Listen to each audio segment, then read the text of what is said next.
Hey, what's going on, guys? Welcome back to Be Determined. Today we are finally doing a video on the long-awaited Dojo. Unfortunately, there is still one challenge that is not yet available, so I will be doing another video talking about that challenge when it comes out. But today we're going to talk about the 6 other challenges and the best strategies that you can do to beat them, and we'll be talking about the rewards as well. But before we get into that, please make sure that you're subscribed. We are on our way to 400 subs. We're currently at around 350. So thank you guys so much for all the support. The OG rank is still available in the Discord, so if you join the Discord before we hit 1,000 subs, you can get the OG rank. That's only available for a limited time, so be sure to take advantage of that. Alright, with that out of the way, let's get into the video.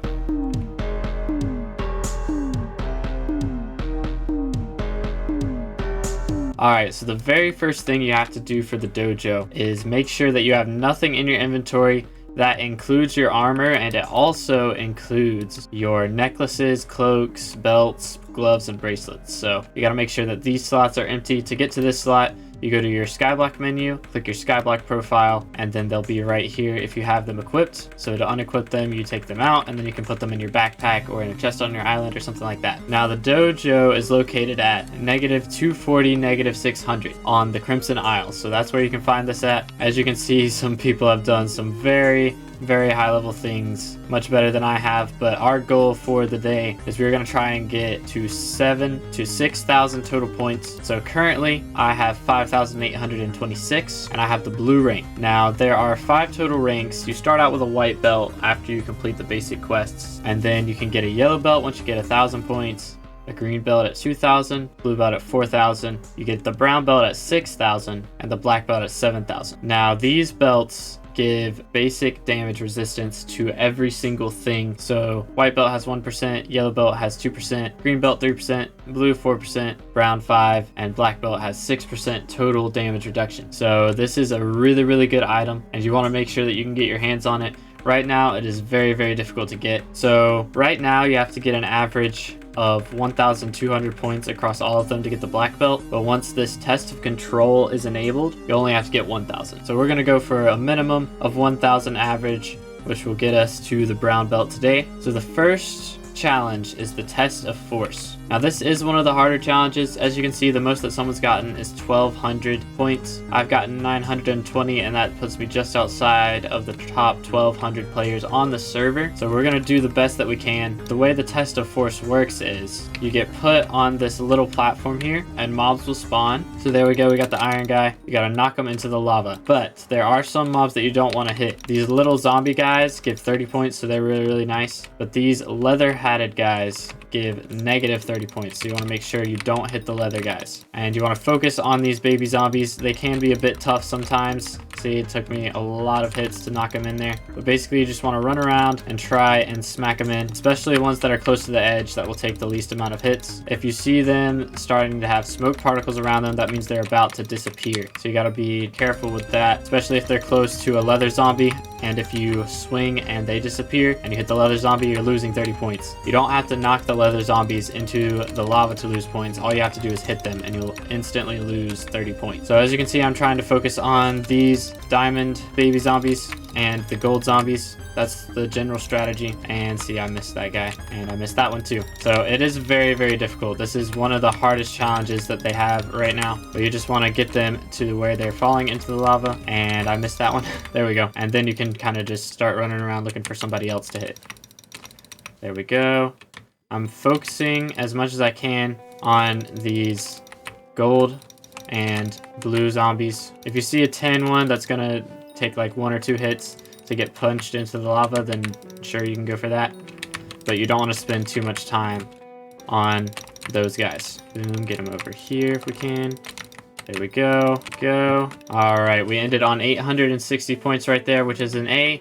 Not quite 1,000, but this is one of the harder challenges. So if you get a lower rank on this one, that's fine. You can make up for it in the next challenge. Now this next challenge is the test of stamina. The leaderboard is currently bugged. I have way more than 648 points on this. I have 1,035 actually, but people have gotten close to 7,000 points on this one. So basically what you do in this one, if you've seen MCC, it's basically just hole in the wall, and it gets harder and harder as time goes on. But once you reach a certain difficulty, it will start you off at medium difficulty. Normally, if you haven't done this before, it will start you off at the easy difficulty, but since we've done this before, it gives us the medium difficulty because we reach the very, very high stages of this challenge. So basically there's the 4 directions, and the wall can come from anywhere. You just got to make sure that you jump through it. If you run into the wall or you mistime your jump and your feet hit the wall, then it will instantly disqualify you. It doesn't matter if you fall in the lava or not. Well, it does matter. If you fall in the lava, you're out, but you don't have to fall in the lava to get out. You can get out just by hitting the wall. You got to be very, very careful. You can jump on it like I did with that one, but if you get hit by the wall, then you're out. All right, new difficulty, hard. The higher the difficulty, the higher your jump potion will increase. So I can jump up to 3 blocks now. Before it was about 2 blocks, but now it's 3. And also you'll notice that the walls move quite a bit faster as well. Oh goodness,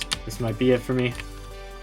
Yep, there we go. See, I got bugged. I hit the wall with my feet and I was out. So we're going to try and get a higher rank on that one and then move on to the next one. And I died at hard stage again. So it does take a bit of practice. I haven't done this in probably 2 weeks, but after you do it a few times, you get the hang of it. So I do recommend doing 1 challenge at a time. If you get a bad score, keep going until you get to a high score. If you get really frustrated, then you can take a break, try and do another challenge, or just go do something different. But the worst part of doing this is having to take all of your armor and things off and then having to put it back on. So if you can do it in 1 or 2 sittings, then that would be best. But next is the test of mastery. This one is an archery test. So there will be green wools that spawn all around on top of these wooden planks here, and they will turn into yellow. As you can see, they've got a timer on them for when they change into the next tier, and then they'll turn into red at the last second. But I am hitting all yellows right now, so that's fine. You want to hit at least yellows. You don't want to go for greens because you will get much less points if you go for greens. You can try and be a little risky with it and get a red right there, but you'll see the reds aren't up for very long. The reds are up for like half a second before they disappear. So you really have to time it or you will miss out. We're getting quite a few reds right now, which is not too shabby. The maximum points you can get with this is not super duper high unless you get a lot of reds, but going for yellows is definitely the safe play. If you're trying to min-max, then you can go for reds. You've gotten low scores on other challenges, then going for reds is not a terrible idea, but it definitely takes a lot more skill and a lot more practice. You want to let go of your shot at around 0.2 seconds left on the yellow or you'll miss. Like I just shot way too late right there. Boom, and I missed, and I missed, and I barely hit that one. But the red counts for 2 yellows, so if you can hit the red even 50% of the time, then it's going to be the same as hitting a yellow. So still very, very worth it. All right, we got an A, 864 points. I have done better on that one. That's fine. Some people have gotten up to 2,000 points, literally twice the amount of points that I've gotten. So I'm going to guess that that is the maximum 2,048 points. So you can get pretty high points on this one. If you do bad on another challenge, then you can come back to this one. This one's pretty easy to get higher than 1,000 points on. It just takes a little bit of practice. All right, next is the test of discipline. Hit the mob with the correct sword. This one is pretty difficult. You start off with just a wooden sword, and mobs with leather helmets will spawn. You have to hit them with the wood. I do recommend sprint jumping pretty much the entire time. The hardest part of this challenge is being able to reach as many zombies as you can in as short a time as possible. Boom, boom. And now we've got a second sword. So if you can, you're gonna want to add keybinds to the first 4 slots. So if you go into your Minecraft settings, you can add keybinds. I have, but I'm also using scroll wheel if you can use scroll wheel, but keybinds is definitely faster. Just that's what competitive gaming has taught us. And now we've got the gold ones. So we've got 3 swords that we have to swap between. I'm hitting the iron helmet guys with the iron sword, gold helmet with the gold sword, and the leather helmet with the wood sword. So you want to be as fast as possible. Each one of these gives 8 points, and then they add the 4th sword, which is diamonds. So you can hit as many mobs as possible, but this one definitely takes a lot of practice. If you hit the mob with the wrong weapon, you lose 16 points, which is the same as hitting 2 mobs with the right weapon. So if you get a mob wrong, it's the same as missing 2 mobs.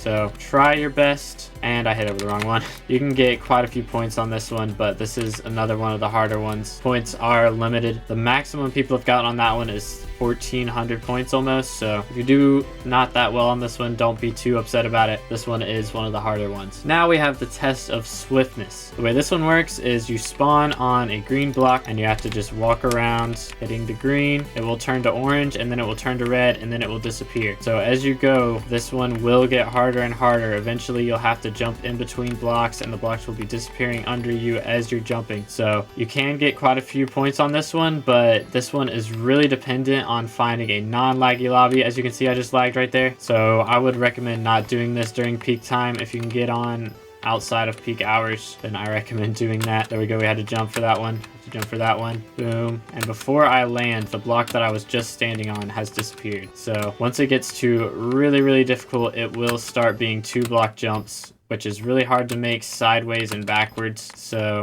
it is possible, but it is very difficult. We're gonna see how far we can get on this run though. This one is one of the harder challenges as well, but you can get pretty far with it if you're really good. See, there's 2 blocks and I failed on the first one. We ended on 920 points, which is my best run so far actually. But those are very difficult. That one is one of the harder ones. The maximum points someone's got on this one is 2,000. Now my point ranking here is pretty garbage. I can definitely get it up, so I'll probably have to practice that one, as well as mastery, and also the hole in the wall one, which is stamina. But we'll see if we can get up to a brown belt today. But the last challenge that we haven't done outside of the test of control, which is not unlocked yet, is the test of tenacity. Now the way that this one works is you spawn on this platform and it will slowly get spleefed by ghasts. So he's going to shoot a fireball at me, and I'm going to go ahead and tell you he has really terrible aim. So if you stand on the edge here, there is a chance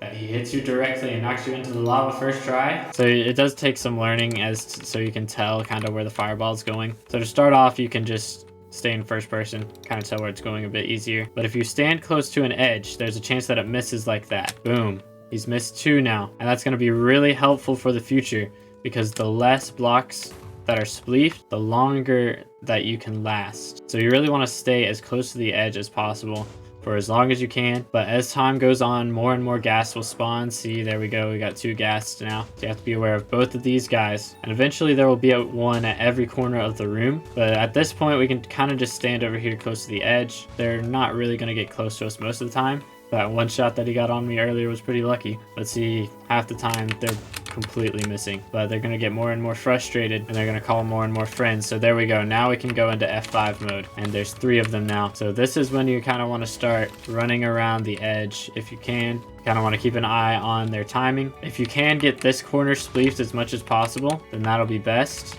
But if you do get hit by the explosion, it takes some help. As time goes on, the explosions will deal more and more damage. So if you die or you fall into the lava, you're going to be out. The last gas has spawned, so now we're just going to completely sprint jump around the edge. You see how long we can last this way? They generally don't hit too well if you can time it right, and they don't shoot when you're close to them, or you know which one will shoot when you're close to them. You can generally stay pretty safe, but you want to keep an eye out because the fireballs will start to shoot faster and faster. So you got to be more and more careful. But generally just running around the edge like this is a good strategy. If you stand in the middle, then you're going to be a target for all of them, and you can't keep your eyes on all of them at the same time. But if you keep an eye on the one that you're closest to at the time, you will get hit occasionally, but it will be less and less often, or not.